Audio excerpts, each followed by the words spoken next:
Hello दोस्तों, कैसे हैं आप सब। आशा करती हूँ सब अच्छे होंगे। आज की कहानी है चुड़ैल सास। एक समय की बात है।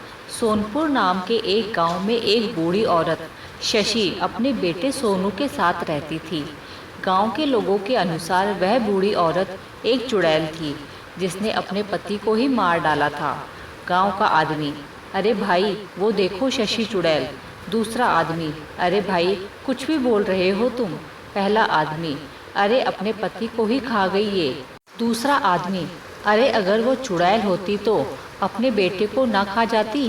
पहला आदमी, मत मानो, शायद वह अपने बेटे को ज़्यादा प्यार करती है इसलिए।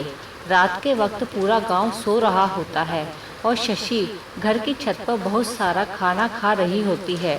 शशि, ना जाने मेरी भूख कब मिटेगी। गांव के लोगों को वैसे ही बहुत शक है मुझ पर। सोनू के पापा के बाद एक भी इंसान का खून पीने का मौका नहीं मिला। समझ नहीं आता क्या करूं, इस खून की भूख को कैसे शांत करूं। अगले दिन शशि बाजार से सामान लेने जाती है तो रास्ते में उसकी एक सहेली मिलती है। सहेली, कैसी हो शशि। शशि, मैं क्या बताऊं, सोनू के पापा के बाद शरीर कमज़ोर सा रहता है। तुम घर पर आना शाम को। सहेली डरते हुए, शाम को। शशि, हा हा हा, डरती क्यों हो, मैं कौन सा तुम्हें खा जाऊंगी, हा हा हा हा। सहेली, ओ नहीं नहीं बहन, मैं तो ये सोच रही थी कि सोनू की उम्र हो रही है, मेरी दूर की बुआ की लड़की है, तो सोचा कि रिश्ते की बात। शशि अपनी सहेली की बात पूरी सुने बिना ही सोचने लग जाती है कि उसके खून का इंतजाम हो गया अब, और वह बिना सोनू से बात किए ही हाँ कर देती है। कुछ दिनों बाद सोनू की शादी हो जाती है और नई बहू घर पर आ जाती है। रोज रात जब शशि बहू के पास जाती है, सोनू को पास में देखकर उसकी हिम्मत नहीं होती। अचानक एक रात, शशि, हाय हाय बहू, क्या हुआ माँ जी। शशि, कुछ नहीं बहू, आज पता नहीं पेट में मेरा मतलब पैरों में बहुत दर्द हो रहा है। बहू, कोई बात नहीं माँ जी, मैं आज रात इनके सोने के बाद आपके पास आ जाऊंगी और पैरों पर मालिश कर दूंगी। शशि, तुम्हारा भला हो। उस रात सभी लोग खाना खा लेते हैं लेकिन शशि खाने के लिए मना कर देती है क्योंकि उसको बहू का खून पीना होता है। सोनू, क्या हुआ माँ, तुमने कुछ भी नहीं खाया।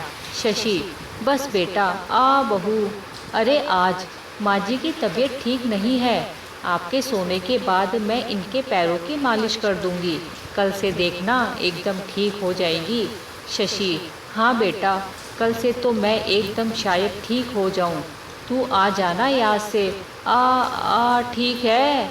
बहू, जी माँ जी। अब जैसे जैसे रात हो रही थी शशि का भूख से बुरा हाल होता जा रहा था। अचानक बहू एक कटोरी में थोड़ा तेल लेकर कमरे में प्रवेश करती है। शशि, आ बेटा, छत पर चलते हैं, मेरा आज ऊपर ही सोने का मन है। बहू, ठीक है माँ जी। ऐसा कहकर दोनों छत पर चले जाते हैं और बहू शशि के पैरों पर जैसे ही तेल लगाने लगती है वो डर के मारे वहीं रुक जाती है क्योंकि शशि के पांव उल्टे थे। बहू मन में सोचते हुए, अच्छा हुआ बुआ का तो गांव वाले ठीक ही कहते थे इसके बारे में, ये है तो चुड़ैल ही। शशि, क्या हुआ बहू। बहू, कुछ नहीं माँ जी, मैं 1 मिनट में नीचे से और तेल लेकर आई। ऐसा कहते ही जैसे बहू नीचे जाने लगी शशि ने उसको मना किया लेकिन बहू एकदम नीचे गई और 5 मिनट में ही फिर से आ गई। अब बहू फिर से शशि के पैर दबाने लगी। शशि के दांत और नाखून बड़े होने लग गए। अब वह बहू को मारने के लिए एकदम तैयार थी। देखते ही देखते शशि एकदम चुड़ैल के रूप में नजर आने लगी।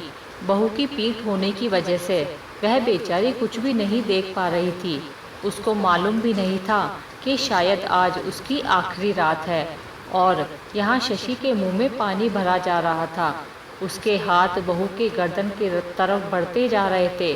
बहू इन सब चीज़ों से अनजान थी और जैसे ही शशि बहू का गला दबाने ही वाली थी कि अचानक एक जोर से आवाज़ होती है और शशि अपने असली रूप में आ जाती है। सोनू, अरे वाह माँ, इतना सास और बहू का प्यार पहली बार देखा है, ये लो खाना। तुम्हारी बहू ने कहा था कि थोड़ी देर में ले आना, और हाँ, इसने गरम भी अपने हाथों से किया है। लो अब खा के सो जाओ।